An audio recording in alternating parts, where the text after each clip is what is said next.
5 আগস্টের আগের অবস্থায় ফিরে যেতে চাই না। তারেক রহমানের সঙ্গে ভারতের হাইকমিশনার সহ 3 রাষ্ট্রদূতের সাক্ষাৎ। গুলশানে বিএনপির নির্বাচনী কার্যালয় ও কল সেন্টার চালু। সোমালিয়ার সার্বভৌমত্বের প্রতি বাংলাদেশের জোরালো সমর্থন। নতুন করে শুরুর সম্ভাবনা নিয়ে আলোচনা করতে চাই।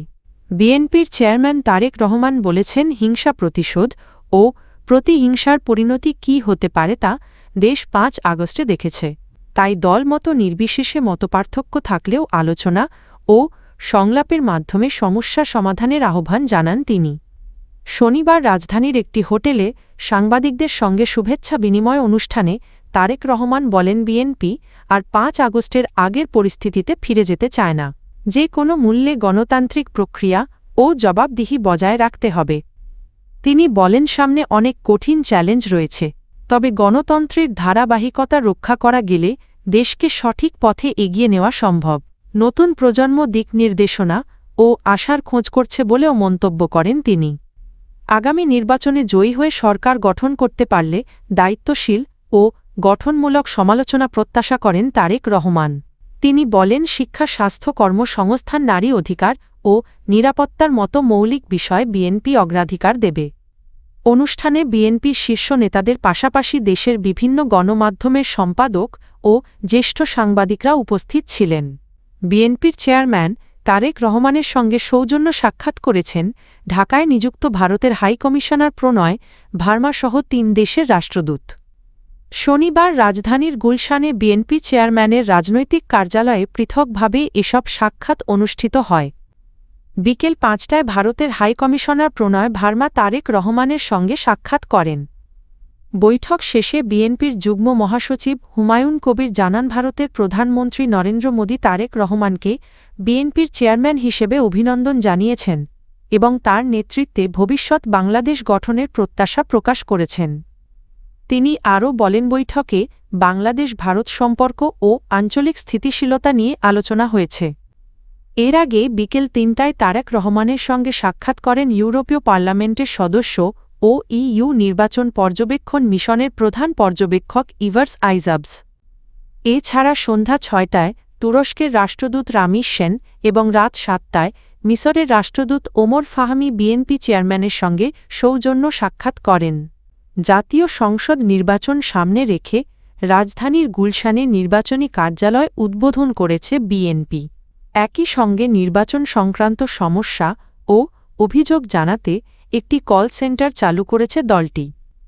শনিবার গুলশান 2-এর 90 নম্বর সড়কের 10 সি বাড়িতে কার্যালয়টির উদ্বোধন করেন বিএনপি মহাসচিব মির্জা ফখরুল ইসলাম আলমগীর। এ সময় উপস্থিত ছিলেন দলের স্থায়ী কমিটির সদস্য সেলিমা রহমান এবং জ্যেষ্ঠ যুগ্ম মহাসচিব রুহুল কবির রিজভী। উদ্বোধনী অনুষ্ঠানে রুহুল কবির রিজভী জানান, বিএনপির নির্বাচন পরিচালনা স্টিয়ারিং কমিটির সব কার্যক্রম এই কার্যালয় থেকেই পরিচালিত হবে।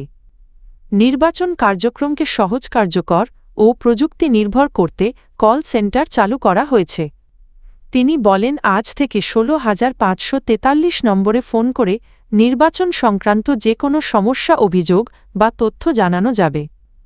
বিশেষ করে নির্বাচনী প্রতিনিধিরা মাঠ পর্যায়ের সমস্যার তথ্য এই নম্বরে জানাতে পারবেন।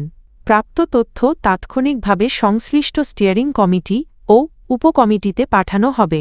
সোমালিয়ার সার্বভৌমত্ব ও ভৌগোলিক অখণ্ডতার প্রতি পূর্ণ ও অবিচল সমর্থন পুনর্ব্যক্ত করেছে বাংলাদেশ।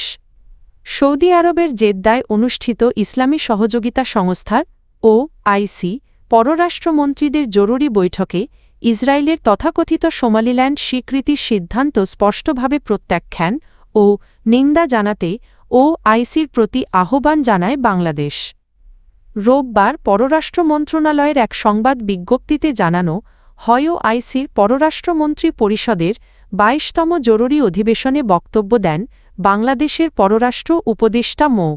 তৌহিদ হোসেন। তিনি বলেন, আন্তর্জাতিক আইন সমুন্নত রাখা, সদস্য রাষ্ট্রগুলোর সার্বভৌমত্ব ও ভৌগোলিক অখণ্ডতার প্রতি সম্মান এবং মুসলিম বিশ্বের ঐক্য ও সংহতি রক্ষায় বাংলাদেশ OICর সম্মিলিত অবস্থানের সঙ্গে সম্পূর্ণ একমত।